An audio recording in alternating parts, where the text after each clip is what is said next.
நம்ம செஞ்சிருக்க முட்டை பொடி மாஸ் மசாலாவை எடுத்து சாதத்துல போட்டு பிசைஞ்சு சாப்பிட்டு பாருங்க, அட்டகாசமா இருக்கும். இப்போ ஒரு கடாய் வச்சுக்கலாமா? அதுல 1.5 டீஸ்பூன் அளவுக்கு எண்ணெய் சேர்த்துடலாம். எண்ணெய் சூடானதும் நான் 5 முட்டை எடுத்திருக்கேன், இதுல சேர்த்துக்கலாம். முட்டை சேர்த்துட்டு லைட்டா உப்பு சேர்த்துடலாம். லைட்டா கொஞ்ச நேரம் அப்படியே விடுங்க.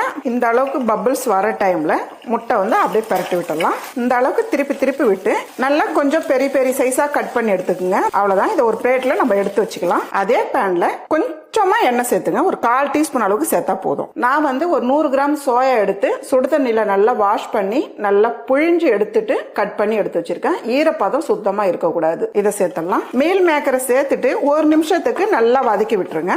சோயா 2 நிமிஷத்துக்கு இந்த அளவுக்கு நல்லா வதக்கி எடுத்துக்குங்க. இப்ப அதே கடாயில ஒரு 3 டேபிள் ஸ்பூன் அளவுக்கு எண்ணெய் சேர்த்துடலாம். ஒரு 2 டீஸ்பூன் அளவுக்கு மிளகாய் தூள் சேர்த்துடலாம்.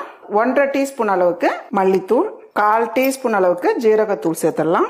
கரம் மசாலா 1/2 டீஸ்பூன், மிளகுத்தூள் 1/2 டீஸ்பூன், ஒரு 2 சிட்டிக்கு அளவு மஞ்சத்தூள், கூடவே தேவையான அளவு உப்பு சேர்த்துடலாம். இதெல்லாம் சேர்த்து நல்லா அப்படி கலந்து விட்டுருங்க. இப்போ ஸ்டவ் ஆன் பண்ணிக்கோங்க.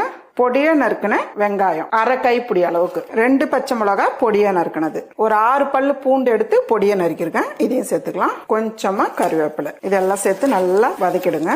அடுப்பு தீ குறைச்சு வச்சே வதக்கிக்குங்க. கொஞ்சமா தண்ணி தெளிச்சிடலாம். தண்ணி தெளிச்சுட்டு 1 நிமிஷத்துக்கு நல்லா வதக்கி விடுங்க. பாருங்கம்மா, இப்போ நல்லா ஒரு 1.5 நிமிஷத்துக்கு ஆயிருக்கு. பாக்குறதுக்கு இந்த அளவுக்கு இருக்கணும். இப்போ இது கூடவே நம்ம வதக்கி வச்சிருக்க சோயாவை சேர்த்துடலாம். கூடவே பொரிச்சு வச்சிருக்க முட்டையும் சேர்த்துக்கலாம். சேர்த்துட்டு அப்படியே பரட்டி விடுங்க. இந்த அளவுக்கு நல்லா கலந்து விட்டுருங்க. குழந்தைங்க ரொம்ப விரும்பி சாப்பிடுவாங்க. இது கொஞ்ச நேரம் அப்படியே இருக்கட்டும். அவ்வளவுதாம்மா, நல்ல ஒரு டிஃபரெண்டான டேஸ்ட்ல முட்டை பொடி மாஸ் கிரேவி ரெடி.